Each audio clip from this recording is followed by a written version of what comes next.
Mergers and acquisitions are hands down the best way to grow your business quickly and effectively.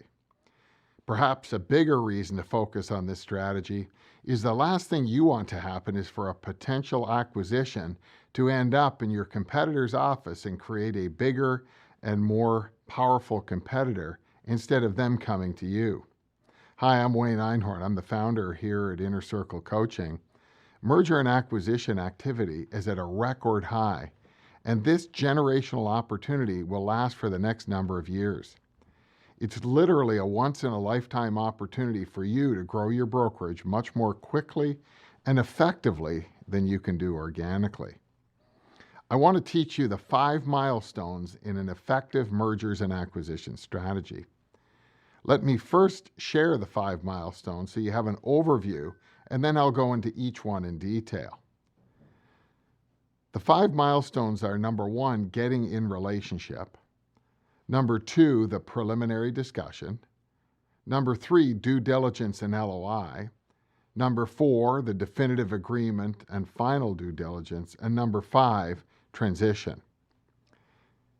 The first milestone is what we call getting in relationship. This is where the whole process starts. Most people think that the most important commodity in a transaction, in a merger and acquisition transaction, is money. Most times when people call us at Inner Circle Coaching or at Broker VMA Inc., our valuations, mergers, and acquisitions team, the first question they ask when they call is they want to talk about price. How much is it worth? How much should we pay? The reality is that all great transactions start with a high degree of trust. Our team has seen great opportunities with a lot of money on the table end up in the trash bin because of a lack of trust. And on the other hand, we've seen transactions that weren't well funded that worked out because there was a high degree of trust there. People often ask us, I should say, how do you get started with a mergers and acquisition strategy?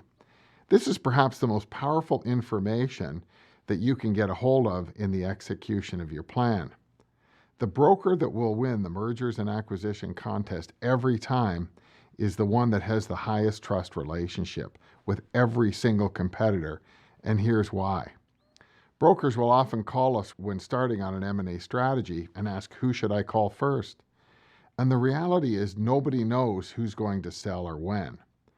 Your job is to make sure that every competitor thinks of you first when they're thinking of selling their business. If you call your competitor and ask them if they're thinking of selling, I can almost guarantee you will get a no 100% of the time. Your goal is not to find out if someone is selling, because you can't. If there is no trust built up, the person you are calling could literally have been having a coffee that morning with their significant other saying, gee, I think it's time to sell the brokerage. And when you call, they'll say no because there's no trust with you. Would you want someone you barely know finding out you're thinking of selling your brokerage business? Of course not. When you call somebody, you're simply going to try to set a meeting for a coffee or lunch. The reason for the meeting is simple, and the dialogue might sound something like this. Hello, Broker X. It's Wayne calling from Inner Circle Coaching. I know when your feet hit the floor this morning, you probably didn't think about selling your brokerage, but that's not why I'm calling. What I know is this: the most important commodity in any business transaction is trust, and we hardly know each other. What I'd like to do is grab a coffee with you and get to know you better in case someday I have to sell my brokerage or you want to sell yours. I'd like to explore the possibility that we get to know each other and we're at the top of each other's list of who we might call if either of us wanted to sell. This approach will get you some appointments, and it'll start building trust and discovering who might be a fit for you and your organization. So the first milestone was getting in relationship. The second milestone is the preliminary discussion. Don't start the preliminary discussion until you've been invited to do so. Nothing can destroy trust faster than asking someone if they want to marry you before they're even comfortable with the dating process. When you progress to the preliminary discussion, the first thing that I want you to do is establish what I call the background of the discussion. Really, what I want you to do is set up the basic values for any of your conversations. The background of the discussion needs to be win-win or no deal. In other words, both parties have to win or there can be no transaction. So as you begin this part of the process, try to document what a win looks like for both sides. Keep a journal and record all of your discussions. Document the date, the time, and who is present for each meeting. Even small transactions can become quite complicated over time, and it's always beneficial to have notes that we can look back on when we go to create the agreement. There is one avoidable mistake I want to bring to your attention at this time. During this part of the conversation, don't commit to anything. You can't commit because you don't know the whole scope of the deal. In this part of the process, you're just going to take notes and say things like, I don't know if we can do that or not. I don't know what's possible. Let's write it down and see. The third milestone in the process is the letter of intent, the LOI, and the due diligence.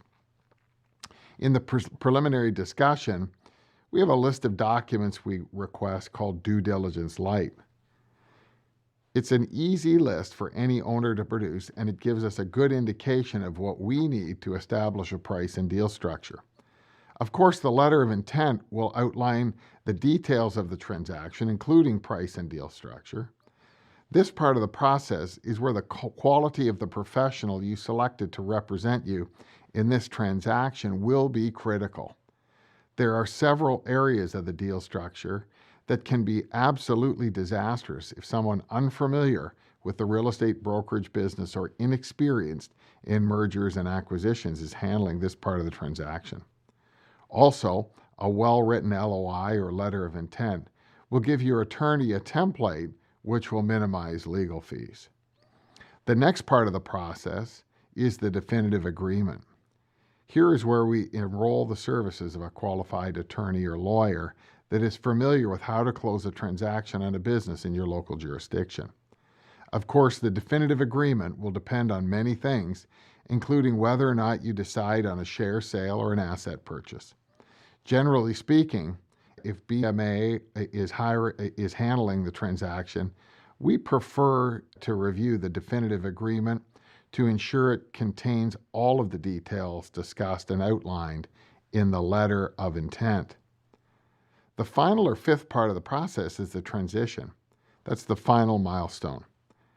Closing day is now in our sights, and we have to make sure that there is an airtight, choreographed set of actions to ensure that the transition is positive for all parties. Over the years, I've heard many horror stories about transitions, and I have to say, I have never experienced a horror story on a transaction that we have participated in. It is nothing to mess around with. There is a proven process of execution, and it's critical to stick to the plan. All of this may sound very complicated or even scary. The truth is, we do it hundreds of times every year. If you don't have a proven professional representing you as you navigate this process, make sure you get one. Enroll your professional early in the buying process. It's counterproductive when we get involved later on and we have to unwind some deal terms because it isn't in the best interest of the buyer or seller, or simply just can't be executed on. Buying and selling a real estate brokerage is no time to experience with the for sale by owner process.